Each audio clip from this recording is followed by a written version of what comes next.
pals of the internet, my name's Adriana, and today I'm here to talk about Attack on Titan by Hajime Isayama. I probably said that wrong. I am not the authority on how to pronounce Japanese names.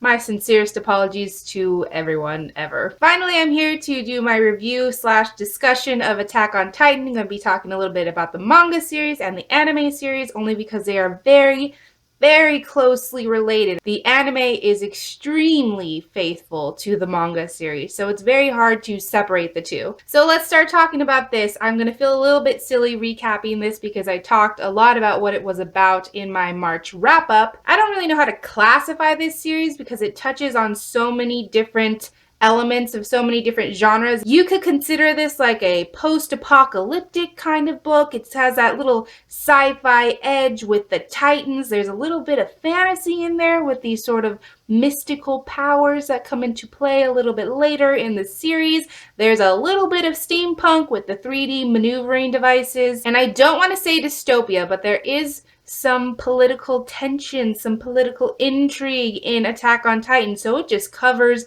a butt ton of stuff. This series talks about a world set 2,000 years from now in a planet that has been overrun by Titans. Titans are ginormous, destructive, horrifying creatures, as you can probably see, and they are very enigmatic creatures. There is not much that humanity knows about Titans other than the fact that they are drawn to humans and they kill humans. Titans have dwindled down humanity's numbers to the point where they all fit inside these walls. I will try to find a diagram or something to show you guys, but I believe the order of the walls from the outermost to the innermost is Maria, Rosa, and Sheena. And like I said, I will try to put a diagram somewhere. Essentially, the richest, most important people live in the innermost wall, which is the safest, and then it just kind of digresses from there. And so Attack on Titan specifically follows, for the most part, 3 characters who live in the outermost walls, and that is Eren, Armin, and Mikasa. So they're trying to continue with their day-to-day lives behind these walls, trying to contribute to society and just trying to go on with their lives. And as you may imagine, one day the outermost wall where those 3 main characters live is attacked by Titans severely. This breach basically destroys everything they've ever known. It leaves their hometown in ruins and it brings tragedy to their family. And then the story follows them as they grow up and they all decide that they want to enlist in the army and they all want to devote their lives to the effort against Titans. And some of them have motives for revenge. Some of them just want to help humanity. Some of them it's like their destiny, it's like what they're born to do, and it's really great. It's really great. If there's one thing that I have to say about Attack on Titan, both the manga series and the anime, is that it is full of constant action, full out, full on, all the time practically. And I definitely have to say that the author of this series is really good at creating and generating suspense. I know when you hear the word suspense, we're trained to think of like spies and sleuths and FBI agents, but suspense is actually a literary device, and a really good writer knows that suspense is what makes your audience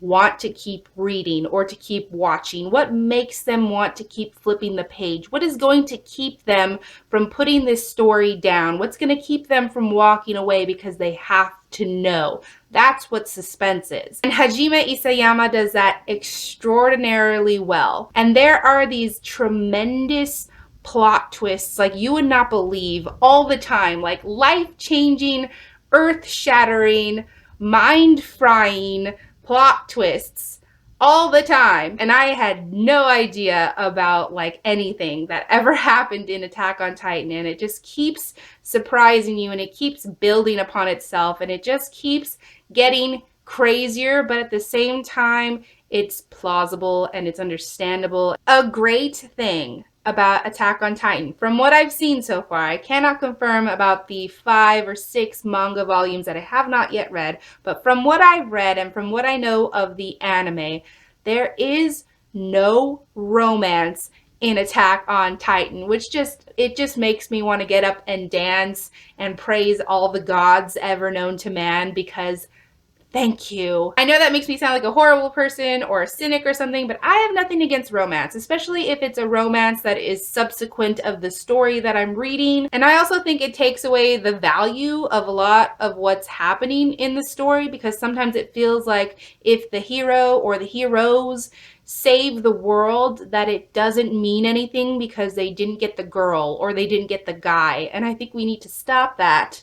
Like, if you save the world, that's a fantastic thing to add to your resume. You don't need a boyfriend or a girlfriend to make it sound better. Like, you did it. One of the best things about Attack on Titan is that it makes the audience think. There are so many great themes and ideas that run throughout Attack on Titan. Let me tell you a few. There's the always classic idea of what it means to survive versus what it means to live. Another topic that is talked a lot about is, what does it mean to give your life for something? What does it mean to die for something? How much do you have to know about a certain topic before you're ready to give your life for that? It also talks a lot about the concept of what it means to sacrifice something in order to gain a greater something. One of my favorite themes that this series deals a lot with is the idea of knowledge versus brute strength, which I love, because obviously humanity needs equal parts of both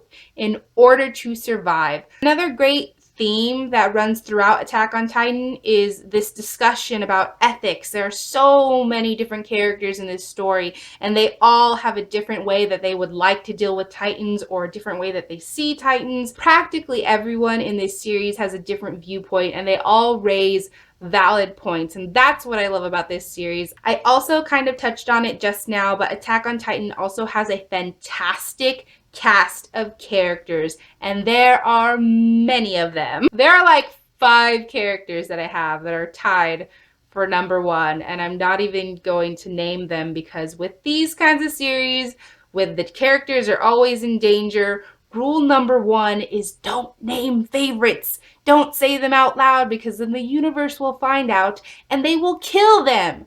Don't say it. The characters in this series are phenomenal, and they're all developed amazingly. And what I love about all of the characters in this series, and like I keep saying, there are many of them, is the fact that they are flawed. For every positive, they have a negative, and I think that's amazing. I think that's real. I think that's genuine, because there is no such thing as this perfect character who is just flaw-free all the time. So I really love that they all have their strengths, they all have their pros, but they also have their weaknesses, their hamartias, their cons. It's just astounding the way these characters connect to one another, and they give you the feelings all of the time.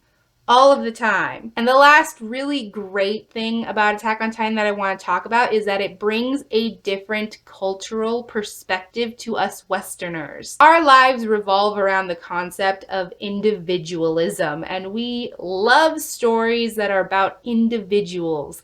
The one hero, the chosen one, the one person who it is their destiny and their destiny alone to rise up from the ashes and save the entire world with their hands tied behind their back, with one eye closed, on a bad hair day. That's how chosen they are. So an Eastern cultural perspective is really focused on collectivism instead of having that individual mindset about how can I be the most successful? How can I achieve my own dreams?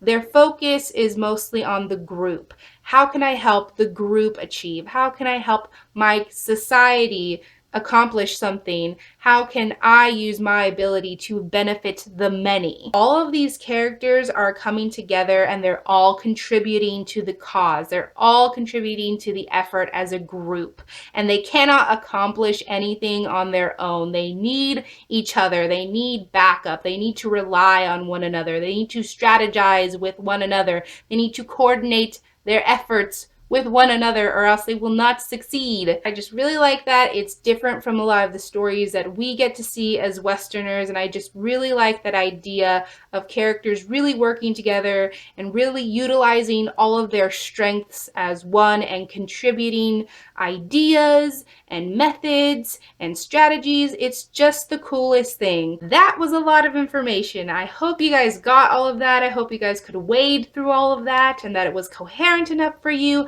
But I just really wanted to talk about everything that I love about Attack on Titan without being spoilery and without delving into each volume specifically, because that's very difficult to do if there are people who have not read Attack on Titan or seen the anime, and I suspect that's a lot of you. I hope you guys enjoyed this video, and as always, I thank you for watching, and I will catch you on the flip side of the page.